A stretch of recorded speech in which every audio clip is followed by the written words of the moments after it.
Modern என்பது குல தெய்வம் அல்ல கிராமத்து காவல் தெய்வம். எல்லைச்சாமி ஒவ்வொரு கிராமத்திலும் உண்டு. எல்லைச்சாமி விழா நடத்துவாங்க பெருசா. அந்த ஒரு விழாவை வைத்து மையமாக கொண்ட ஒரு கதை. நாம சில துளிகளை பார்த்தோம், சாதத்தின் பருக்கைகளை. சில சாதத்தை நசுக்கி பார்த்தோம், சரியாக வெந்திருந்தது. கிராமத்து மனம் மிக்க படங்கள் மக்கள் வரவேற்கிறார்கள். இது மண் வாசனை மிக்க படம்.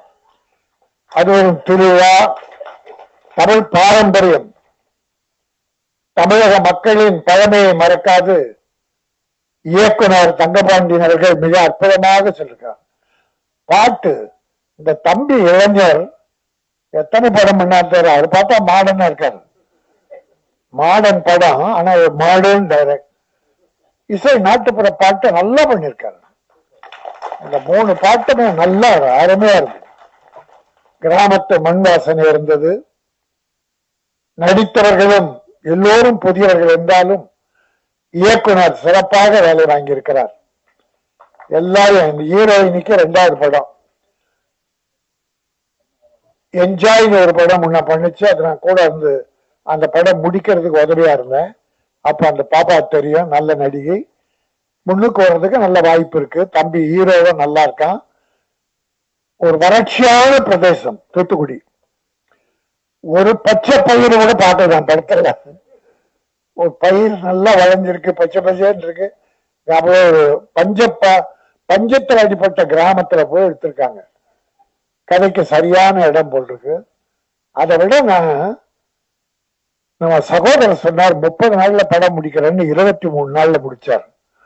தம்பி நீங்க நல்லா இருப்பீங்க, டைரக்டர் நல்லா இருப்பீங்க. ப்ரொடியூசர் மனு நோவ கூட சார்.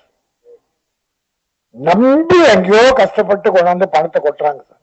ஏதோ ஒரு ஆசையில, ஏதோ ஒரு கற்பனையில அவங்க கொண்டாங்க படத்தை. சில பாவிங்க, சிலர் எல்லாரும் இல்ல, அதாவது ஒரு 60-70% தயாரிப்பாளர் நல்லா இருக்கணும்னு கேமரா முன்னால் நின்று சின்சியரா பண்ணி கொடுக்குறாங்க. சின்சியரா, சிக்கனமா, அழகா படம் எடுத்து கொடுக்கறாங்க. ப்ரொடியூசர் நல்லா இருக்காரு, டைரக்டரும் நல்லா இருப்பாரு. அப்படிப்பட்ட டைரக்டர் நல்லா இருப்பாங்க. உங்களுக்கு தெரியுமா, வரலாற்றில் ராமநாராயணன் என்கிற ஒருவர் மிகப்பெரிய ஒரு பொன்னேட்டில் எழுதி போயிருக்கார். சிக்கனமா எப்படி படம் எடுக்கிறது. அதாவது சார், ஒரு 5 டீம் ஒர்க் பண்ணும் சார். இந்த ஒரு டீம் ஒரு கதை எழுதும், இங்க ஒரு டீம் ஒரு கதை எழுதும், இங்க ஒரு டீம் கதை எழுதும். ராமநாதன் படம் எடுத்துக்கிட்டு இருப்பார். இங்க டிஸ்கஷன் ஓடும் அடுத்த படத்துக்கு. இங்க படம் எடுத்துட்டு இருப்பார். 25 நாள், 27 நாள், மேக்சிமம் 30 நாள் சார். 1-2 நாள் கூட தேவையான பண்ணுவார். இல்லைனா கூட 30 நாளுக்குள்ள முடிச்சு அந்த படம் பூரா 70-80 படம் 100 நாள் ஓடி இருக்கு சார். தமிழ் திரையுலகின் வரலாறு.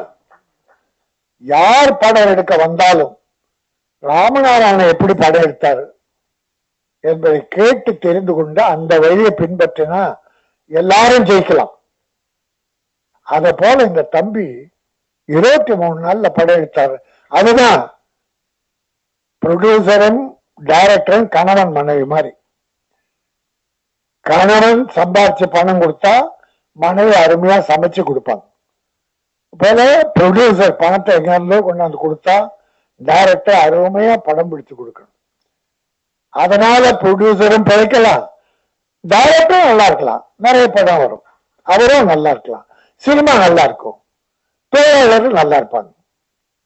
நான் எனக்கு இந்த பெரிய பெரிய கோடி வாங்குறாங்களே அந்த நடிகர்களை பற்றியோ டைரக்டர் பற்றியோ நான் கவலைப்படுறது. இந்த எளிமையா சின்ன பட ப்ரொடியூசர்கள் நல்லா இருந்தா இந்த சினிமா நல்லா இருக்கும். வருஷத்துக்கு ஒரு 20-25 இல்ல 30 பெரிய படம் தான் வருது. ஆனா 150 சின்ன படம் வருது. தம்பி செல்வமணி இருக்காரு, தொழிற்சங்க தலைவர், பெப்சி தலைவர். இந்த தொழிலாளர்கள்லாம் எப்படி வேலை பார்க்கறாங்க, யாரால் பிழைக்கிறார்கள் என்பதை தம்பிக்கு ரொம்ப நல்லா தெரியும். ஆகவே இந்த படம் எனக்கு ரொம்ப பிடிச்சிருக்கு. நாங்க ரொம்ப நாளாவே ஒரு சிட்டி லவ், ஃபைட்டு, வெஞ்சன்ஸ் அந்த மாதிரி படமே ட்ரெய்லர் பார்த்துட்டு இருந்தோம். ஒரு 6 மாசத்துக்கு அப்புறம் இப்போ ஒரு அருமையான கிராமியம் படத்தை பார்த்தோம். மிக்க மகிழ்ச்சி. படம் நல்லா இருக்கு. இதுல எல்லாருக்கும் லைஃப் கிடைக்கணும் என்று இறைவனை நான் வேண்டுகிறேன். அதோடு ஒரு விஷயத்தை நான் சொல்லிடுறேன். போன வாரம் ஒரு 4 நாளைக்கு முன்னால ஒரு பேப்பர் செய்தி திரையுலகையே குலுங்க வச்சிருச்சு, கதி இறங்க வச்சிருச்சு. நடிகர் திலகம் சிவாஜி கணேசன் வீடு ஏலம்.